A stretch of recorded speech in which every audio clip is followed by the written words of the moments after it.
ದೇವಸ್ಥಾನದ ಜಾತ್ರೋತ್ಸವದ ಸಂದರ್ಭ ಕುಣಿತ ಭಜನೆ ಮಾಡುತ್ತಾ ಮಹಿಳೆಯೊಬ್ಬರು ಕುಸಿದು ಬಿದ್ದು ಸಾವನ್ನಪ್ಪಿದ ಘಟನೆ ಫೆಬ್ರುವರಿ 28ರ ರಾತ್ರಿ ಸಂಭವಿಸಿದೆ. ಸುಳ್ಯಪದವು ಮಹಾಲಕ್ಷ್ಮೀ ವನಿತಾ ಭಜನ ಮಂಡಳಿಯ ಸದಸ್ಯೆ ರತ್ನಾವತಿ ಬಾಳಪ್ಪ ಪೂಜಾರಿ ಕನ್ನಡ್ಕ ಮೃತರು.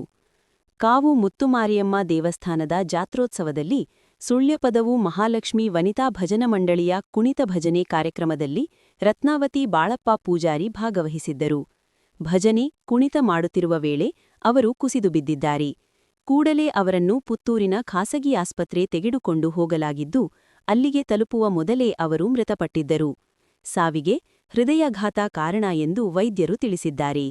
ದೇವರಲ್ಲಿ ಅಪಾರ ಭಕ್ತಿ ಹೊಂದಿದ್ದ ಅವರಿಗೆ ಫೆಬ್ರುವರಿ 27ರಂದು ಭಜನೆಗೆ ಬರಲು ಸಾಧ್ಯವಾಗಿರಲಿಲ್ಲ. ಫೆಬ್ರುವರಿ 28ರಂದು 2 ಭಜನೆ ಮಾಡಿದ ಬಳಿಕ 3ನೇ ಭಜನೆ ಸಂದರ್ಭದಲ್ಲಿ ಕುಸಿದು ಬಿದ್ದಿದ್ದಾರೆ. ಅವರು ವಿವಾಹಿತ ಪುತ್ರಿಯನ್ನೂ ಅಗಲಿದ್ದಾರೆ.